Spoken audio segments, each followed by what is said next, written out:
అందరూ బాగుండాలి, అందులో నేనుండాలి. ఈరోజు ఎస్ఆర్హెచ్ క్రియేటివ్ ల్యాబ్స్లో షార్ట్ ఫిలిం తీసామండి. అందరికందరూ చాలా బాగా నటించలేదు, జీవించారు. ఎవరి పాత్రలు వాళ్ళు చాలా మంచిగా పోషించారు.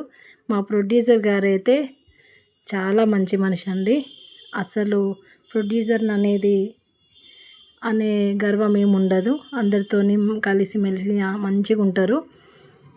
అందరూ ఎవరి పాత్రలో వాళ్ళు జీవించారండి. చాలా బాగా వచ్చింది వీడియోనైతే. మంచిగా రావాలని, అవుట్పుట్ కూడా మంచిగా రావాలని మనస్ఫూర్తిగా కోరుకుంటున్నా. మా ఛానల్ని అయితే సబ్స్క్రైబ్ చేసుకోండి, లైక్ చేయండి, షేర్ చేయండి. మేము ఎలా నటించామో, ఎలా జీవించామో దానిపైన కామెంట్ చేయండి. Bye bye.